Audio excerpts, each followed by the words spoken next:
Hi friends, welcome to Garam Masala, the magic spices of cooking.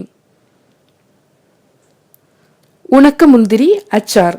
ഇന്ന് നമുക്ക് biryani, ghee rice ഇവയുടെ കൂടെ എല്ലാം സെർവ് ചെയ്യാവുന്ന ഉണക്കമുന്തിരി അച്ചാർ എങ്ങനെ തയ്യാറാക്കുന്നതെന്ന് നോക്കാം.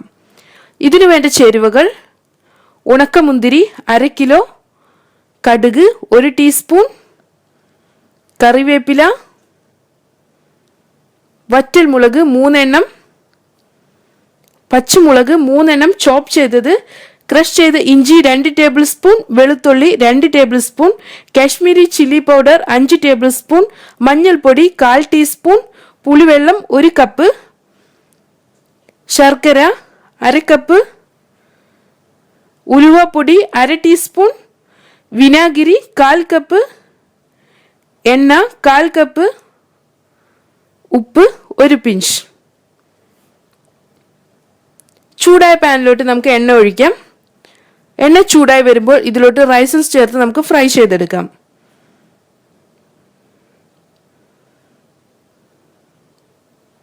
നമ്മുടെ റൈസൻസ് ഫ്രൈ ആയി വന്നിട്ടുണ്ട്. നമുക്കിതിനെ എണ്ണയിൽ നിന്ന് മാറ്റാം. ബാക്കിയുള്ള എണ്ണയിലോട്ട് നമുക്ക് കടുക് ചേർത്ത് പൊട്ടിച്ചെടുക്കാം. കടുക് പൊട്ടി വരുമ്പോൾ ഇതിലോട്ട് നമുക്ക് വറ്റൽമുളക്, കറിവേപ്പില ഇവ ചേർത്ത് കൊടുക്കാം.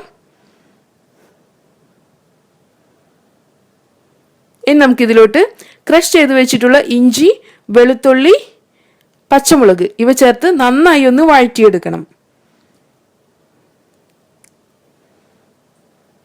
ഇത് വഴന്നു വരുമ്പോൾ നമുക്കിതിലോട്ട് പൗഡറുകൾ ചേർക്കാം. അതായത് മഞ്ഞൾപ്പൊടി, മുളക് പൊടി ഇവ രണ്ടും ചേർത്ത് നമുക്കിതിനെ നന്നായി ഒന്ന് റോസ്റ്റ് ചെയ്തെടുക്കാം. ഈ പൗഡറിന്റെ റോ സ്മെൽ പോകുന്നത് വരെ നമുക്കിതിനെ വഴറ്റിയെടുക്കണം. ഇനി ഇതിലോട്ട് മീഡിയം തിക്നെസ് ഉള്ള 1 കപ്പ് പുളിവെള്ളം ഒഴിച്ചു കൊടുക്കാം. നമുക്കിതിനെ ഒന്ന് തിളപ്പിച്ചെടുക്കണം. ഇപ്പോൾ നമ്മുടെ മസാല തിളച്ചു വന്നിട്ടുണ്ട്. ഇതിലോട്ട് നമുക്ക് ശർക്കര ചേർത്ത് കൊടുക്കാം. നമുക്ക് ആവശ്യാനുസരണം ശർക്കര ചേർത്ത് കൊടുക്കാം. നല്ല മധുരം വേണ്ടവർക്ക് കൂടുതൽ ശർക്കര ചേർക്കാം. നമ്മുടെ ശർക്കര മെൽറ്റായി വന്നിട്ടുണ്ട്. ഗ്രേവി നല്ല തിക്കായിട്ടുണ്ട്. ഇനി നമുക്ക് ഫ്ലെയിം ഓഫ് ചെയ്യാം. ഇതിനെ നമുക്ക് തണുപ്പിച്ചെടുക്കണം. ഇപ്പോൾ നമ്മുടെ ഗ്രേവി തണുത്ത് വന്നിട്ടുണ്ട്. ഇതിലോട്ട് നമ്മൾ നേരത്തെ ഫ്രൈ ചെയ്ത് വെച്ചിട്ടുള്ള റൈസൻസ് ചേർത്ത് കൊടുക്കാം. നമുക്കിതിനെ നന്നായി ഒന്ന് മിക്സ് ചെയ്തെടുക്കണം.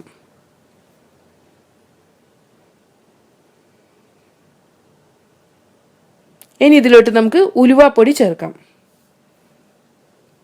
അടുത്തതായി നമുക്ക് വിനാഗിരി കൂടെ ചേർക്കാം. ഈ വിനാഗിരി ഓപ്ഷണലാണ്. 1 പിഞ്ച് ഉപ്പ് കൂടെ ചേർത്ത് നമുക്കിതിനെ നന്നായി ഒന്നുകൂടെ മിക്സ് ചെയ്തെടുക്കാം. വിനാഗിരി ചേർത്തത് കൊണ്ട് നമുക്ക് ഈ അച്ചാർ 1 മാസത്തോളം സൂക്ഷിക്കാം. അങ്ങനെ നമ്മുടെ ഡെലിഷ്യസ് ഉണക്കമുന്തിരി അച്ചാർ തയ്യാറായിട്ടുണ്ട്. നമുക്കിത് ബിരിയാണി, ഗീ റൈസ് ഇവയുടെ കൂടെ എല്ലാം സെർവ് ചെയ്യാം. Thank you.